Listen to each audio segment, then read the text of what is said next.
Here we have a new 2025 Buick Envista. Now this one comes in the Sport Touring trim level. Beautiful color here, Cinnabar metallic. And then we have the jet black, or the ebony, excuse me, with the Santorini blue accented leather red interior. For the powertrain, we get a 1.2 liter turbocharged 3-cylinder, and that's made into a 6-speed automatic transmission. But as we come around to the front end here, I love the styling of the Envista. And the new Trax looks like really good, but the Envista just kind of does it for me. I love how it still has that same Buick flair to it with the nice kind of thin shark-like running lights. And then even down here having these beautiful 18-inch aluminum wheels. Love the turbine look there. And then the badging as well. And I like how these black mirrors kind of accent with the wheels and the badging there. But passive keyless entry on the front, power door lock controls. We have one touch down, windows on all 4 doors, and we have power mirror controls there, rear window lock, blind spot monitors in the side mirrors.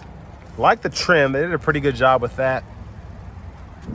Headlamp controls, hood release, manual tilt, telescoping steering wheel. And then here's the power driver's seat. We get 2-way power lumbar support here. And I just think this one's under 28 grand. I think you get a heck of a deal here for what you get, honestly. But I want to give a big thank you to Chevrolet Buick GMC of Murfreesboro for allowing me to review this Envista today. I'll leave a link below in the description. And if you're looking to get the best price on one of these in your area, just click on that second link down below. It takes a minute to fill out that info, and I'll make sure your local dealers are fighting to get you the best price on one of these. But this one's stickers for $27,780, which honestly, I wouldn't even mind paying that. I just think you get so much again for the money. I don't know what that was. Let's go ahead and hop in the back here. Now, having the seat up front adjusted for someone of my size, being 6'3", longer legs, space back here is pretty good. I will say this, with how the roof slants back in the Envista, you do get more headroom in the Trax, but still not terrible. But my hair, I can feel it brushing against the roof line there. One thing I do like is I just did an LT, so I'm kind of comparing that with this Sport Touring, which is going to be a higher trim, but still. We get a seat back pocket on the front passenger seat. We didn't get that in the Trax. I just did the LT. Love having a USB-C, USB-A charge port. And there's a view of the front. And big plus for me is that flat bottom steering wheel, which I'll get to that later, but I love the look of that, especially with the new logo that Buick has. No middle seat that folds down, I should say. There's a middle seat. Grab handle here. We can hang a plastic hanger or a couple metal hanger hooks right on there.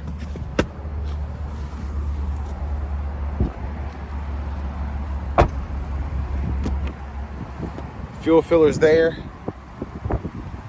And these do take E85, which is impressive. I don't know what this was, a little plastic piece. I don't know if it came with this car or what. But child locks right there if you're curious. We'll get to that later. That was weird. Now, one thing I do love, again, with the Envista compared to the Trax, is the rear end as well. Just looks beautiful. Love this back end.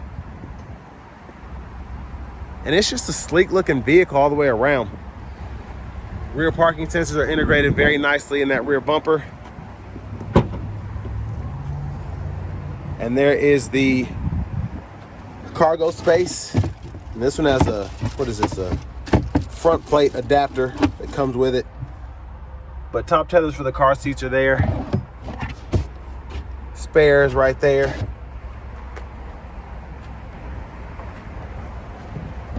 And again, I just kind of want to show you all, that's why you're losing headroom in the back, is this roof slants down as opposed to having a more traditional look on the Trax. And then pretty easy to fold this down, hit that latch, folds flat. You can run longer objects through to the front.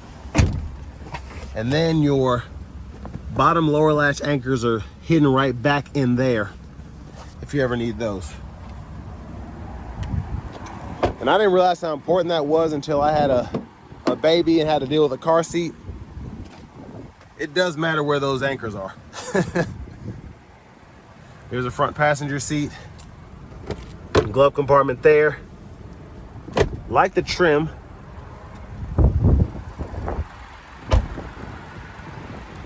And as we come back around to the front, again, we get that 1.2 liter turbocharged 3-cylinder. I don't know why it's so hard for me to say that. But let's go ahead and hop in the driver's seat, take a quick run through of the infotainment system, the steering wheel, and all that. So there's the new steering wheel again. I love the look of that. There's the horn sound. Over here to the radio, I believe this is an 11-inch screen. So we get wireless Apple CarPlay, wireless Android Auto. If you click on that climate button, you can control the fan speed, direction, temperature, set the auto mode and all of that. AM, FM, XM with Bluetooth. And then here you can toggle your traction control. And then finally, you have where you tend to find the stuff that's in your gauge cluster is right in here. So your trip meter, maintenance there, tire pressure monitors, oil life, then your air filter. And then you have your coolant temperature and battery voltage there. The only other thing in your settings, you can go through here, change your language, date and time, and then your units of measurement there. And then in your vehicle, you can go in here and do teen driver, rear seat reminder. Backup cameras there, guidelines follow you as you turn the steering wheel. Picture's decent, could be better, but this is a budget car, so I'm not expecting HD quality. Down here, single zone automatic climate controls, 3-stage heated seats, and then you have a USB-C, USB-A port there, 12-volt lane keeping system, and auto stop toggle is there. And then again, this is a traditional 6-speed, so you can grab the lever behind, reverse, neutral drive, and you have your limiter there. You can manually shift on the side. And right there at the bottom in the middle, you can see what gear you're in as you're shifting. Electronic parking brake, pull up to engage, hit the brake, press down to disengage. Bottle holders, storage, center console, cubby space. There's a view of the back seat from up here. And then vanity mirror. Now back to the steering wheel. Blinkers are here. High beams are there. You can toggle the auto high beams here. Flash, and then you have your intermittent wipers. One time off, intermittent low, high. You can adjust that intermittent frequency here, and then pull up here for the front wiper fluid. And then behind the steering wheel on the left side, you can toggle that track list radio station preset. And then on the right side, volume up or down there. And now this one does have adaptive cruise, so you can toggle that, adjust the gap, set the speed, cancel. You can heat that steering wheel.